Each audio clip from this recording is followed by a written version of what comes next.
Hello everyone, and welcome to another video. Today we are going to be talking about the abolition movement and how it got started, and all the things that went in hand with that. I'm going to be honest with you. This video is going to touch on some. I'm not going to show you anything graphic, of course, but I'm just going to say that this is a topic that makes some people uncomfortable. We are going to talk about slavery. We're going to talk about the things that happened due to slavery, or the punishments and all of that. And it is it's not a very pleasant topic to talk about, but it is an important part of our history. So let's go ahead and get started. Life as an enslaved African American. During the period of reform that swept the United States in the early and middle 1800s, reformers tried to improve life through campaigns to help children, families, and disadvantaged adults. Soon, reformers also set out to help another group of exploited people, enslaved African Americans in the South. Here's a graph that shows the number of enslaved people in the United States. Starting all the way back here in 1790, and as you notice, it only goes in one direction. It only goes up. And if you track the numbers, it starts growing faster and faster. Towards the end of this graph, where it's 1860, there are 4 million enslaved people in the United States. Nasty. Slavery, an American institution since colonial times, expanded across the South in the early 1800s with the growth of cotton farming. By 1830, from Maryland to Texas, some 2 million Africans and African Americans were held as slaves in the United States. About one-third of these people were children under 10 years of age. All of them struggled their lives of captivity, knowing that they were at the mercy of slaveholders who could sell them and break up their families at will. Whenever you were a slave, there was no protections extended to you. They would break up families. It did not matter. Honestly, back in these days, a slave had as much rights as a chair or a table. They were property. They weren't seen as people, and it's a truly nasty situation. Life as an enslaved African American. Enslaved workers spent long back-breaking hours stooping to pick cotton in the fields. Cruel treatment. Most of these unfortunate men, women, and children labored from dawn to dusk at back-breaking tasks, cultivating fields of cotton, loading freight onto ships, or preparing meals in scorching hot kitchens. Their overseers maintained brutal work routines by punishing people physically with beatings, whippings, and maimings, and mentally through humiliation and the threat of being separated from family members. The basics of life, food, clothing, and shelter were barely adequate for most enslaved people. So the overseers, the slave owners, they would give them food, clothing, and shelter, but barely. It says were barely adequate for most enslaved people. The condition under which enslaved people lived can be difficult to imagine. One glimpse of the heartbreak that tormented so many is provided by a letter from an enslaved woman, apparently pregnant, to her mother, who had been sold. She wrote to say that now her husband had also been sold. And this is a quote from a letter that was sent from one slave to another. A cloud has settled upon me and produced a change in my prospect. Too great for words to express, my husband is torn from me and carried away by his master. I went to see him, tried to prevail on him not to carry my husband away. But mother, all my entreaties and tears did not soften his hard heart.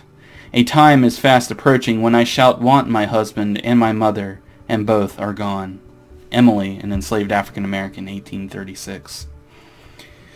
So, families were torn apart, and no regard was given to the fact that families were being torn apart.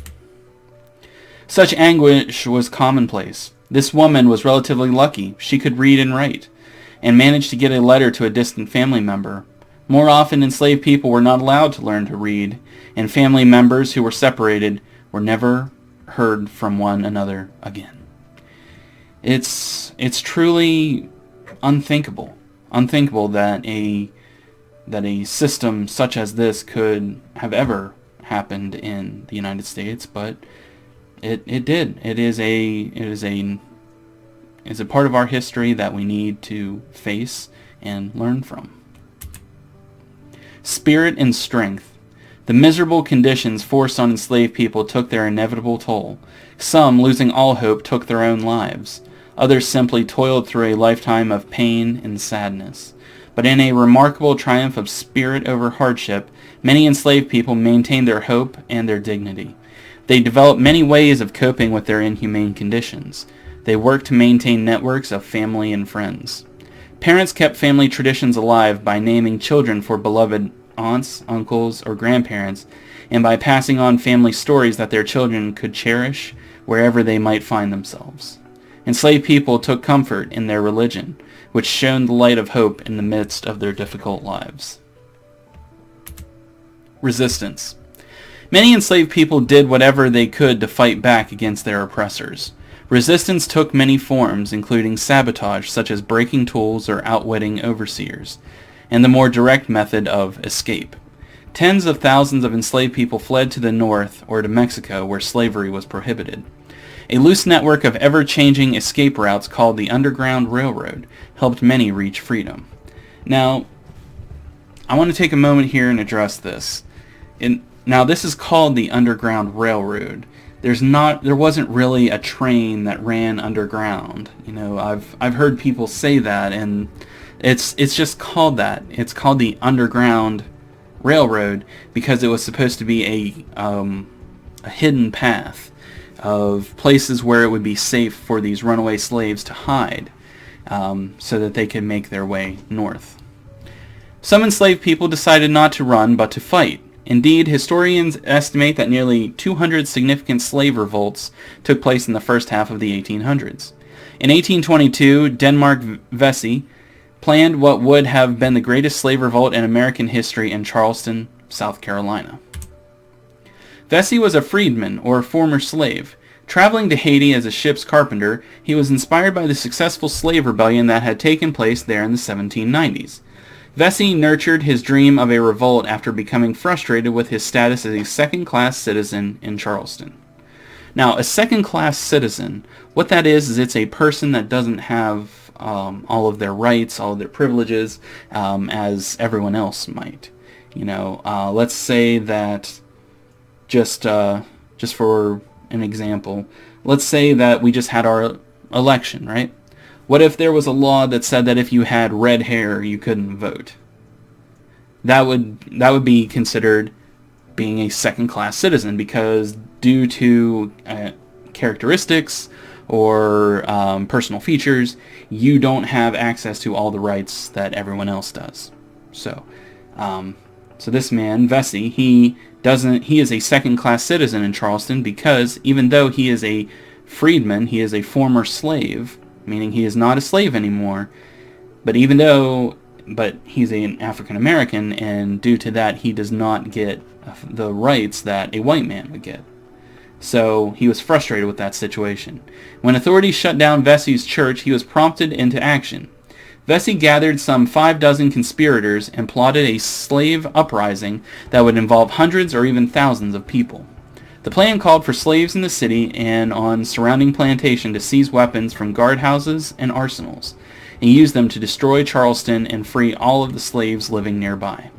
His plan was thwarted, however, when news of it leaked. In the end, Vesey and dozens of his accomplices were hanged. In 1831, a slave named Nat Turner was more successful in carrying out his plans for revolt. Turner had taught himself to read the Bible and believed that he had received a sign from God instructing him to lead his people to freedom. In August of 1831, he led followers through the countryside near Richmond, Virginia, intending to capture a nearby armory and gain more weapons. On their journey, Turner's group killed nearly 60 people before the local militia stopped their march.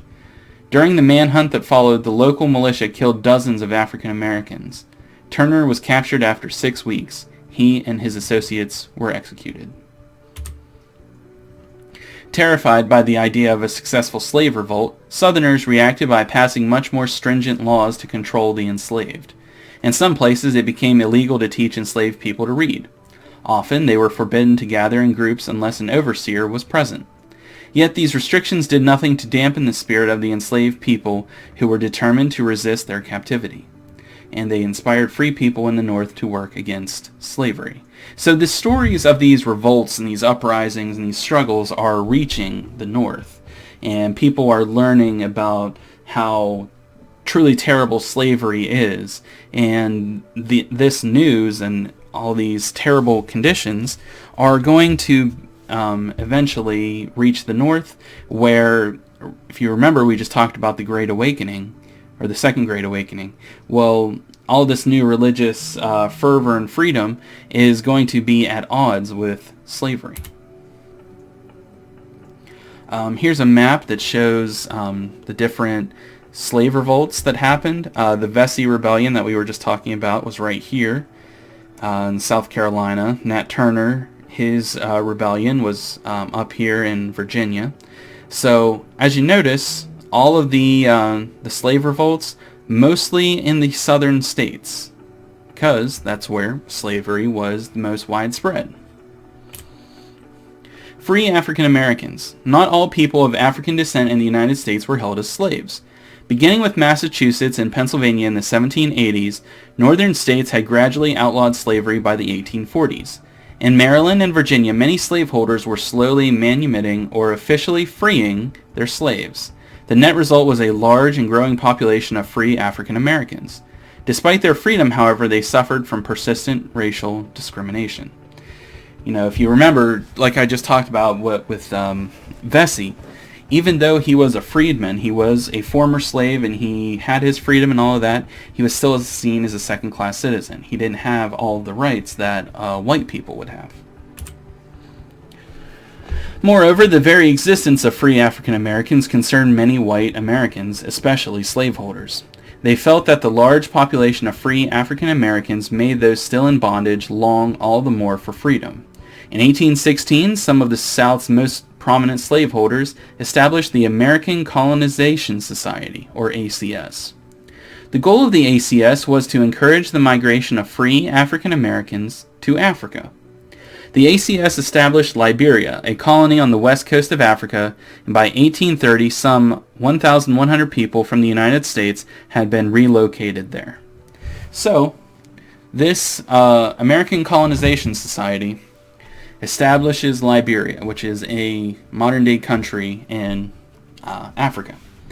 And their whole idea was, well, why don't we take the freed African Americans and take them back to Africa? Now, the reason for this is because they didn't want these freedmen, these freed slaves, to inspire current slaves for freedom. So they were just trying to get them out of the way, honestly. Most free African Americans were wary of the motives of the ACS, though. Most had been born in America, and they considered the United States their home. Moreover, they feared that colonization was just a plan to strengthen slavery by exiling the most able African American leaders. Although several thousand free African Americans did eventually migrate to Liberia, most chose to stay in the country of their birth. Now, if you look on this map, the country, this area that's highlighted in red, is Liberia. So, a lot of people didn't want to go because they were born in the United States. They had only lived in the United States. So, why would they want to go to this new country whenever the country of their birth was the United States? Also, a lot of free African Americans were very suspicious of the ACS because they thought, well, this is just a way for the slaveholders to target who would be the most able African American leaders and get them across an ocean. You know, if you can ship them out of there, get rid of them, well, then there's no one here to lead slave rebellions or slave revolts or anything like that. Okay guys, that's going to end this video. If you have any questions about anything we went over, you know how to get a hold of me, either through Schoology, email, comment on the video, what have you. I hope everybody's having a great day, and I'll see you again real soon. Bye.